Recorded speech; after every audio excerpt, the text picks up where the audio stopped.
The Fishing DVD crew are travelling in far north Queensland. This time we're using the coastal town of Cardwell as our base. Cardwell makes the perfect stopping off point for exploring the vast mangrove-lined estuary systems inside Hinchinbrook Island. It's a great location with a host of fishing options on tap, roughly halfway between the tropical cities of Townsville and Cairns. Reaching Hinchinbrook represents a long haul for anglers from down south, but that effort is more than worthwhile when you can get into feisty saltwater barra like the ones Bargy and Murray Smith have already found. I hit him pretty hard. I thought it might have been a finger mark. It's coming up, it's coming up. It's going down, it's going down. Oh, big barra, big salty barra. 95. 95. Right. Fishing a very hard drag setting on this fish. We're actually trying to pull a big finger mark out from the pylons, and as soon as I thought it was a barra, I backed the drag off.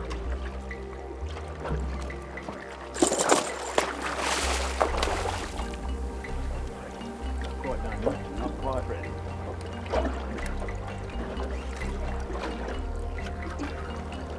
Classic barra and he's net. Oh, they're pretty fish, these salty barra, aren't they? Lovely. Good frame side. Going back to home. What did I say? He's nearly done.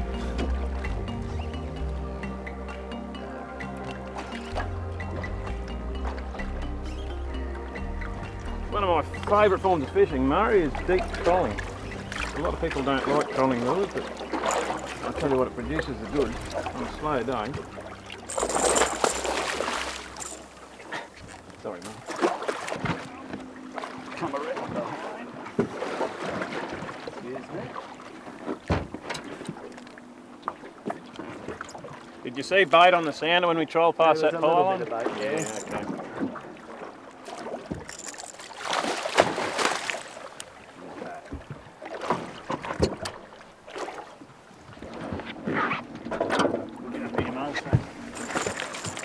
Marvellous hooks. Yep, salty barra.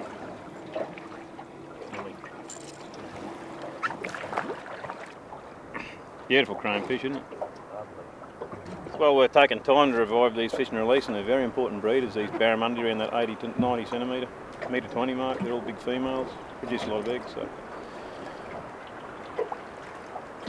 See you, big girl. Thanks, Murray. No worries, mate. Top job, mate. Let's go and do it again. Okay. Trolling deep diving lures close to natural or man-made structures with the aid of a quality depth sounder is a very effective method of catching fish in most places, including the tropics. When you combine this proven approach with the last half of a run-out tide, the chances of connecting with some solid saltwater barra are pretty good, and it doesn't have to be dawn or dusk either. This combination of factors works even with the sun high overhead.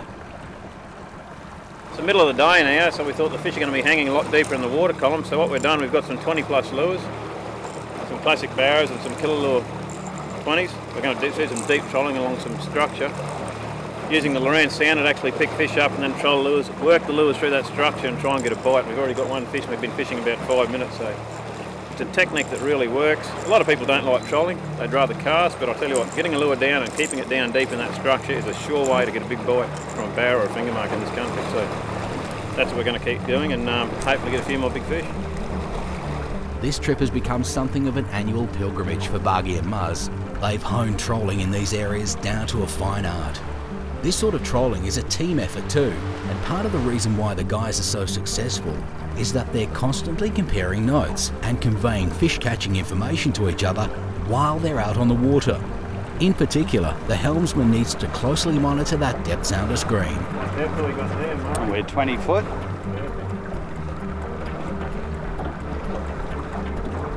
There's a few fish hanging just off the base of that one we just went past. This is where you really want to work your lure through this section here. There's quite a bit of bait holding. Down in tight right behind the pylon. On this particular day, the sounder was showing off some really good fish, and the boys were hooking a few. I felt a tap, Marion. However, landing them in this rough country was another matter. Nah, he's gone along. Weight up. Pull the lure out of him. Oh, that's a big fish. Big bower hit the lure, come to the surface, big head shake, and he just tore through the pylon. So I usually run a 2 metre leader of around 50 pound mono. Now the lure's come back all right. It was a big bower, we saw him jump, but up the top end of the leader here, it's all frayed where he pulled me through the pylons. Look at that.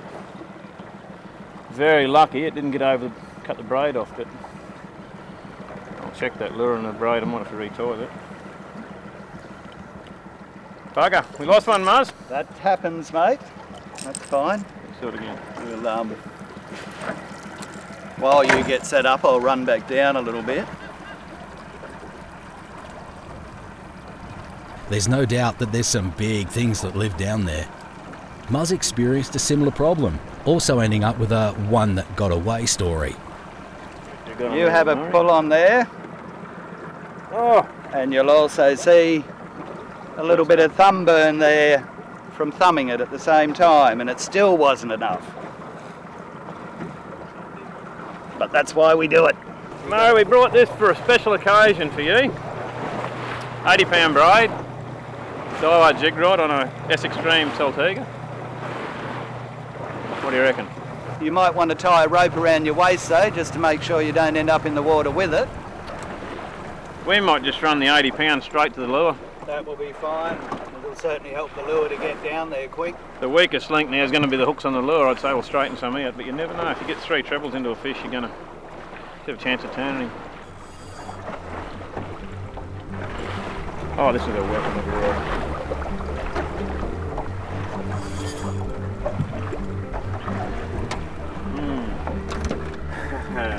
The challenge is on. Just remember to let go though once you're 6 feet under the surface. Okay. It's too expensive, I don't want to drop it. Yeah. All right, so we'll do the same again. We'll run along. You've run that one back 30, 40 feet behind me. Same again with a different ending, Murray. I can't wait. Bring it on.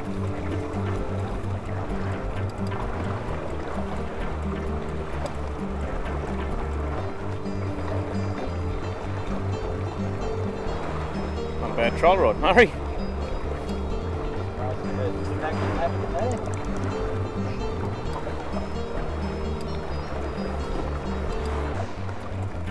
If I get a hook up, you just pull the fish away.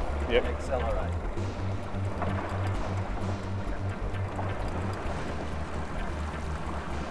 Oh, yep, go, Murray. Go. Go. Go.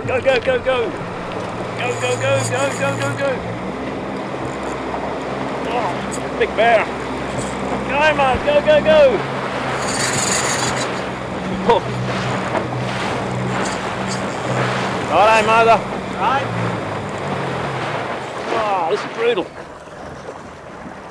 Okay, well, We got him away. that gear did the trick. Now, I got him all away from the pylon, so I can afford to back the drag off a bit so I don't pull the hook. Now, this fella's going to be pretty green, Muzz. Going to be very green. Very green. I don't think that fish was very green.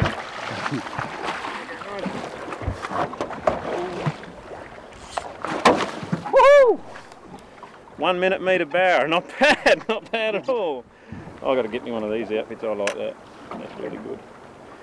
Now that fish hit that lure really hard and he was just rocketing back to them pylons, but I had about 20 kilos of drag and I just pulled as hard as I could and he pulled me to my knees, but we got him out. I love it. And he is He's very green. Very green and upset, so I think we should do the right thing while he's nice and green and get the hooks out and 1.02, 1.03. Yep. Beautiful fish. Beautiful female. Too good to catch once, aren't They certainly are, and these are the breeding stock, so you Exactly. really have to look after them and let them go. they? Sad fact is too many people still kill these big girls and That's there's no right. need. Here she goes. And away. In addition to some great fishing, this area boasts excellent boat launching amenities that will put many southern ramps to shame. These often include washdown facilities as well. Boat-friendly areas like this are certainly a welcome change when you're on the road.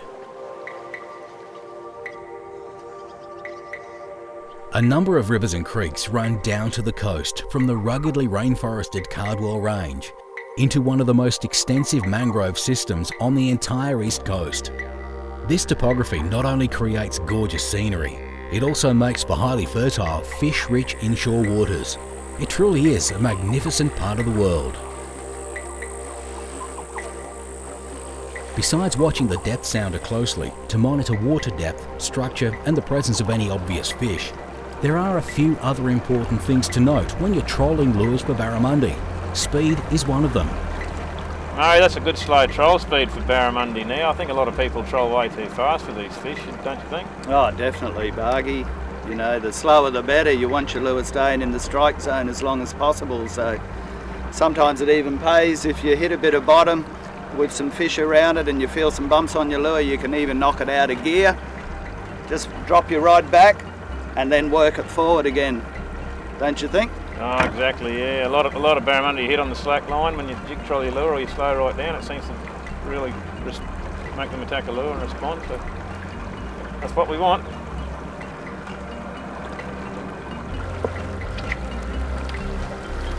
Oh, that's not bad. You're on.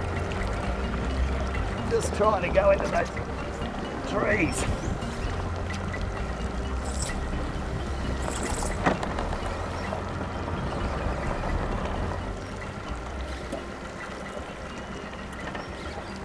Nice little salty barra, Murray.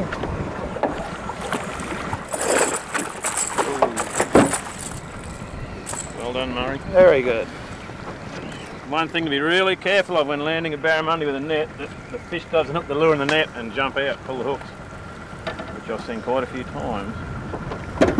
Also, it pays to remove your lure from the fish while the fish is still in the net.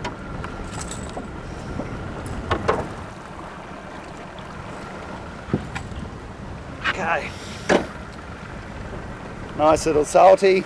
He'd be 68. 68 centimetres. Might go 70. Little male fish at that size, Murray. Yes. Lovely little male. We'll get him back in the water. Yep. Shift that lure.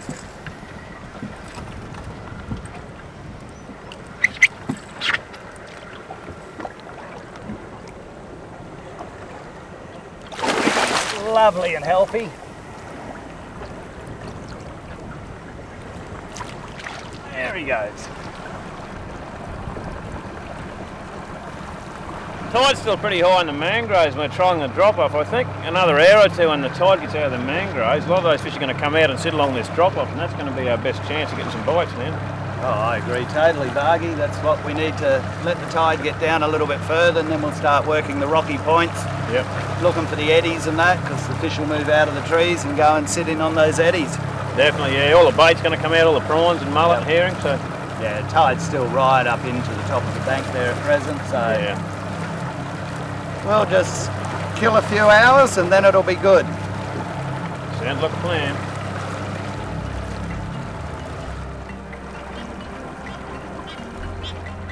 These rocky bluffs and points are always worth a close look, and a smaller tiller steer boat like the Tabs can get right in there and really work them over. Muzz has marked a patch of barra on the sounder. But even without a sounder, those telltale slicks and eddies on the surface, where the fast run-out tidal flow is swelling and upwelling over the deeper rock bars, are always a great place to start looking for a bit of saltwater barra action. And that's exactly what the boys are getting into.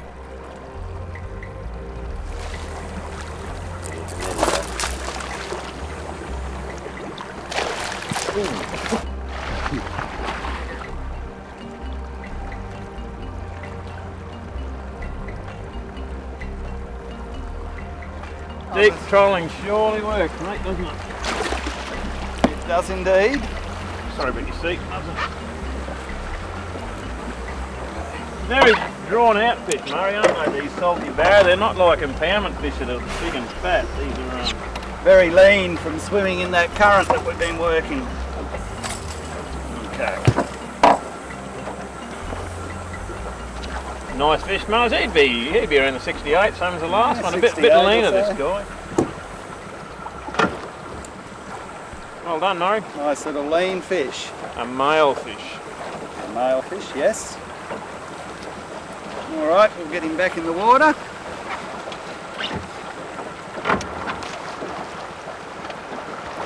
Oh, he's ready to go. Let him go, Murray. Gone. Simply choosing a lure marked as being a 20-foot diver doesn't guarantee that you'll get down to them. You'll also need to consider factors such as current, trolling speed, the diameter of your line and leader, and so on. Fish often hang in the deep water, taking advantage of current breaks provided by structure and back eddies. Remember also that the lure needs to be deployed far enough behind the boat to achieve its optimum running depth. A great way to establish how deep your diver is tracking is to feed enough line out so the lure begins to bump on the bottom. By monitoring the sounder, you'll know precisely how deep you're fishing, and you can track to intercept suspended fish. Oh, there's one. Motoring quickly away from rocks or other structure and into open water immediately after hookup helps to steer the fish away from line cutting obstructions. All right. It's out there. Whoa, see him jump? Yeah, I'll get my lure out the road, Mark. Righto, mate.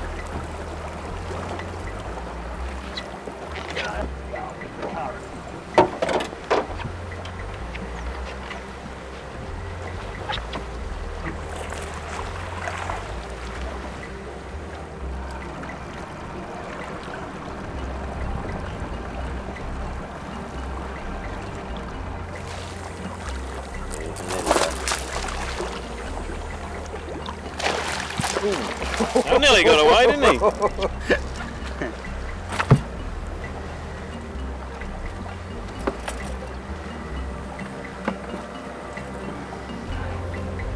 Another little salty. Another little salty. A little bit smaller than the last. Yeah. Once again on the deep troll, Murray. Once again, trolling. No fish in the shallows, they're all hanging out in that 18 to 22 feet of water. That's right. So that's where we have to troll to get the lures down. In many barra fishing situations, anglers simply don't get their lures down deep enough for fish to see and hit them. This is the sort of action you can expect when you do. Good fish? Oh, yes. Good fish. Just have to come around the boat, maybe.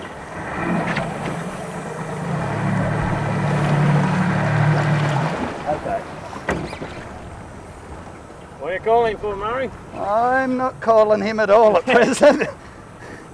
I haven't had a real lot of luck calling fish this trip. No, he's a good one. He's hanging deep, not like a barramundi. No. That doesn't really mean he's not, does it? No. Then again, it's surging like a barra.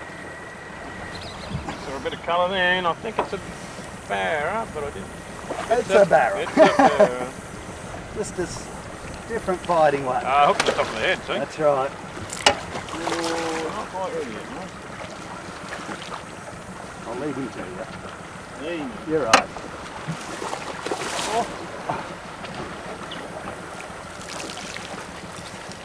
He's a bit better size, Murray. Yeah, strange fight, but hooked in the top of the head. They'll do things like that. They will. Like that. Lures out the road for safety. He'd be up in the high That 70s, way? Murray. 78, 80 centimetre fish. Yeah, certainly in the high 70s. Nice fish. Well done, Muzz. Off you go.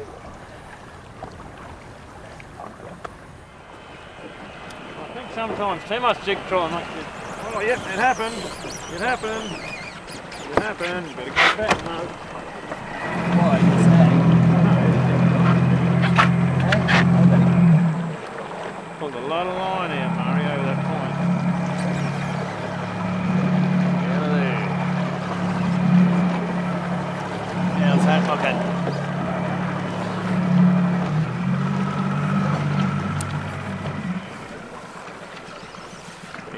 in towards the bank, that fish. I don't think he's a real big fish, Murray. He just hit really hard and pulled a heap of line for the start.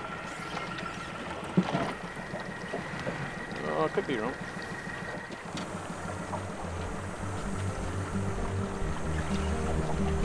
I felt the bite. He run back over that rock shelf. It's about 20 metres of line. Yep. Now it's got a big tail beat. Oh, there he is. We did pay to run in a bit closer, eh?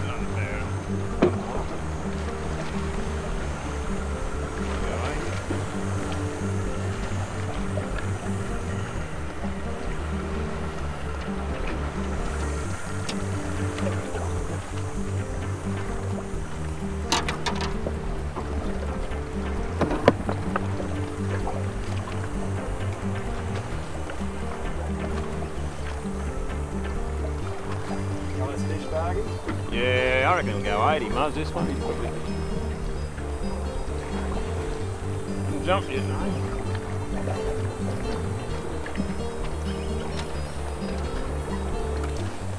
He's hooked in the cheek, that's what the fuss is about. Right, go. Better get that one on board. Thank you, Murray. Thanks, mate. No problem. Look. Cheeky fish. Oh, biter too. Good jump. No, you're right. Got him. He's a biter. Look at that. Beautiful fish, these salty barren.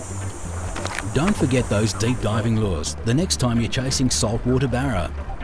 Having the right lures and getting them down into the barra spaces can spell the difference between catching a heap of quality fish and going home empty-handed.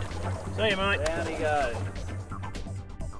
If you're thinking of planning a trip to this spectacular part of our country, here's some important travel and holiday information for you. A wide range of accommodation can be found just off the Pacific Highway at Port Hinchinbrook. With an all-weather boat ramp, easy parking for boats and trailers, it makes the ideal boating destination. Marine berths are also available. Tough fishing in a harsh environment requires tough gear. To drag out these powerful fish, we used 30-pound braid on Daiwa rods and reels. This harsh saltwater environment really tests the gear, but with quality fittings and corrosion-resistant parts, combined with a smooth drag, our Daiwa gear really stood up to the test of fish and environment. Quality braid is a must for this style of fishing. The 30-pound fins braid we used is very durable, and its fine diameter helped us get the lures down where the fish were. 20+ classics and killer lures are proven barra lures made for demanding Australian conditions. With quality hooks, these deep diving lures were able to get down where the fish were holding. Our Tabs Bull Shark has a very shallow draft, and combined with our 40 horsepower Yamaha 4-stroke tiller steer motor, it's ideal for trolling these rocky areas. This quiet, fuel-efficient tiller steer motor allows the short turning circle and instantaneous response required to steer the boat around rock bars and snags. The tilt trim, start, stop and troll speed adjustments are at your fingertips on the tiller. Lowrance HDS sounders play an important role in trolling situations. They show us where the fish are, the depth they're at, and we're also able to mark the structure. By combining the GPS and sounder, we could mark the fish and rock bars and return to the exact location. Prime barra time is during the summer months, but closures are in place during the spawning season, so check when these are in the areas you intend to fish, as they may vary. For more information on Queensland, go to the Queensland Holidays website.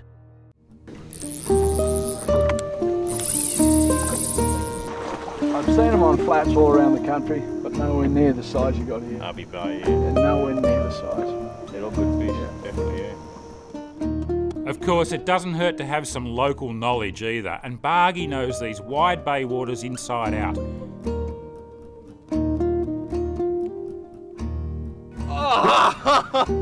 Have a look at that, folks. Look at rooster tail. Nice flathead. A lot of people go a lifetime, Steve, and don't catch a flathead that big, mate. And we've caught two in a matter of a couple of hours, which is pretty good fishing. Okay, here we go. All yours, Bargy. Oh, Beautiful. That's a big thready. That's a big thread. Congratulations, mate. Thanks, mate. Fishing with Mark, you'll sample the overlap of northern and southern species, from small black marlin near the tip of Fraser, long-tailed tuna, bass, bream, mangrove jack, threadfin salmon, to salt and freshwater barramundi. Let's go and catch another. 3.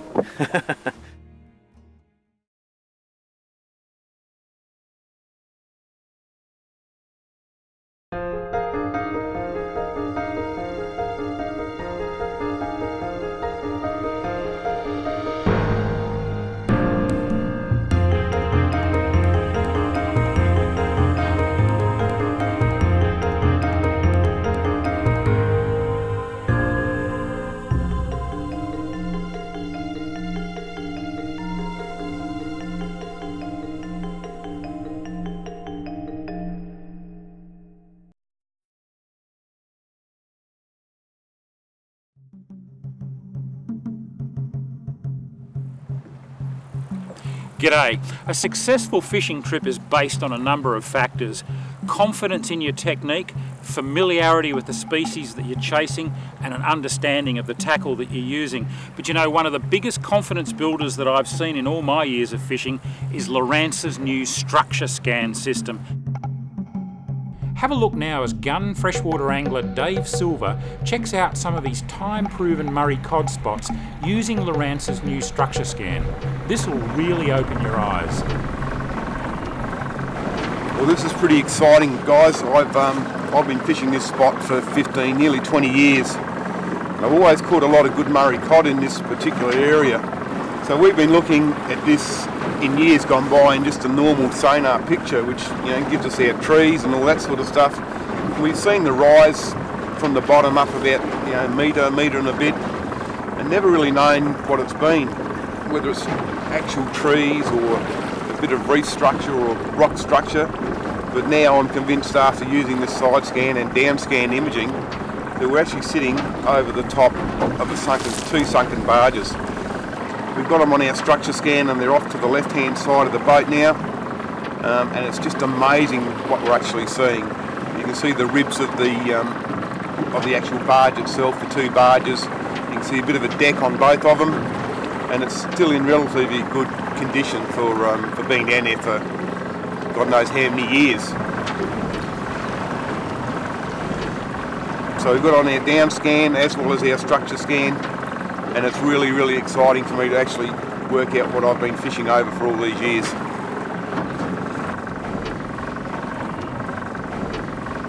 So what we've done now is we've seen the structure of the two barges on our Structure Scan. I actually want to say there's a waypoint, so I've gone across with my cursor and I've moved it out to be exactly over the top of the two barges that we've got. I've saved that as a waypoint, and now I can go back and forth and over it as many times as I want, and I know I'm dead on it with that waypoint that we've got. And with these new HDS units, I can have Structure Scan on the left hand side, shooting left and right. In the top right hand corner I can have my down scan imaging, which can be overlaid on top of our normal sonar. And in the bottom right hand corner I can have my GPS positioning, so when we save that waypoint I can see exactly where I am on the screen and I can go to it every time. It's just an amazing feature that the new HDS units have. Lowrance's new HDS units, optioned with the Structure Scan system, are also incredibly versatile. You can mix and match all manner of screen displays to provide yourself with exactly the right mix of information best suited to the fishing that you're doing on the day, from freshwater to estuary to offshore. Check it all out at lowrance.com.